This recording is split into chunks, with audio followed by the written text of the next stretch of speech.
Olá, alunos do sétimo ano, tudo bem?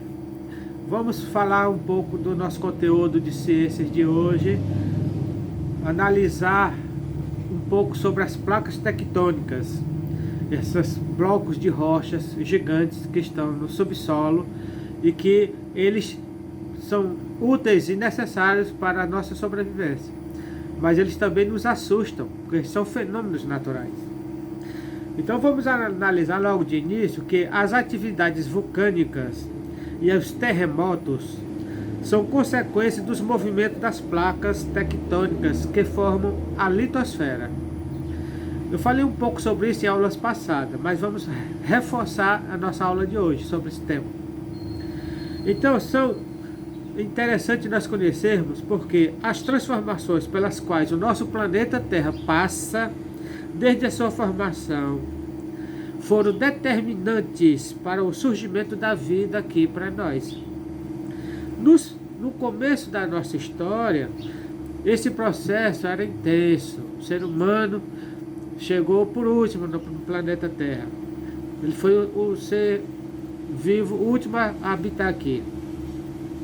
O planeta continua se transformando, embora de forma lenta, mas ele se transforma ainda. E essas transformações ocorrem quando há abalos sísmicos, terremotos, maremotos, tsunamis, vulcões ativos e assim por diante. São essas situações que nós vamos analisar, porque elas estão essas placas tectônicas estão na litosfera e essas transformações acontecem na litosfera, devido a essas placas tectônicas. Então nós vamos analisar que as placas tectônicas que estão na litosfera, que são chamadas também de placas litosféricas, elas se movem constantemente, às vezes de forma lenta, moderada ou rápida. De forma lenta nós não percebemos, de forma moderada nós percebemos bem suavemente. E de forma rápida nós sabemos que tem os abalos sísmicos, modificando continuamente o formato do planeta Terra. Esses movimentos estão relacionados aos fenômenos como a formação de montanhas, o surgimento de ilhas, o alagamento de áreas e outros fenômenos naturais. São várias as placas tectônicas que existem no planeta Terra. São muitas. Vou citar algumas aqui, ó. Placa Juan de Fuca, placa norte-americana, placa do Caribe, placa sul-americana, onde o Brasil está. O Brasil está em cima da placa sul-americana, placa de Nazca, placa eurasiática, placa africana, placa arábica, placa australiana, entre outros. Então é importante nós analisarmos isso. E essas placas, quando elas se movimentam, elas têm três tipos de movimento. Divergente, quando elas se afastam uma da outra, se afastam. Convergente, quando elas se tocam. E paralelo, quando vai para lá ou para cá. Elas se deslizam no magma, que é a lava que derreteu o material mineral dentro do interior da Terra. Quando existe um movimento convergente, as placas se tocam uma na outra em alta velocidade, que uma sobrepõe a outra, uma passa por cima da outra, e aqui na Terra sobe aquela camada de terra, formando as montanhas. E quando a placa é divergente, quando elas se afastam uma da outra, aí tem aquelas aberturas no solo, aquelas rachaduras, como dizem.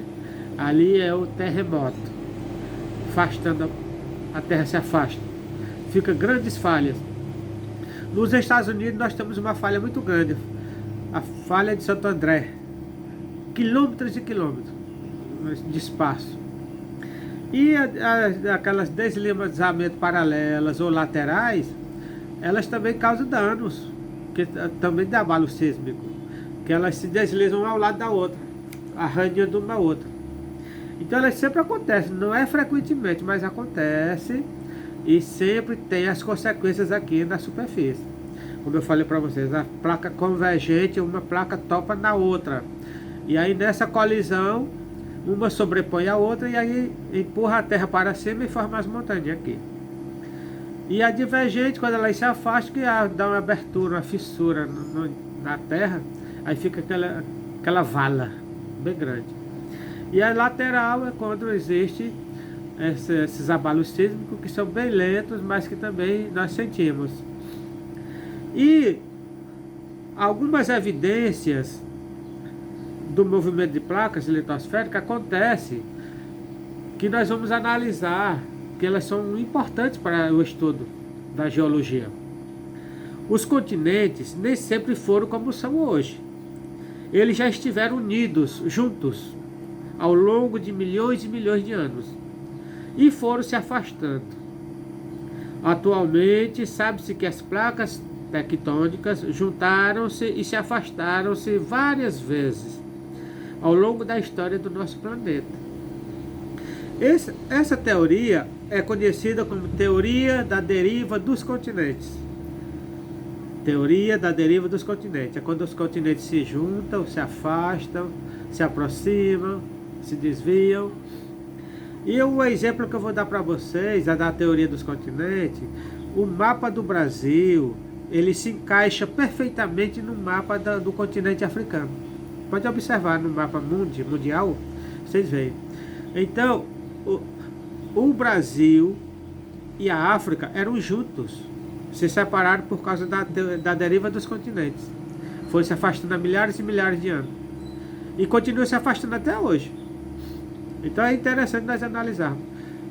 O Nordeste brasileiro se encaixa lá no continente africano.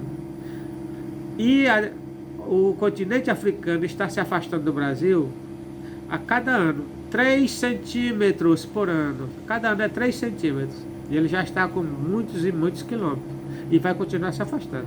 E se aproximando de outros. Quando se afasta de nós, se aproxima de outros. Eu vou ficando por aqui e depois continuaremos.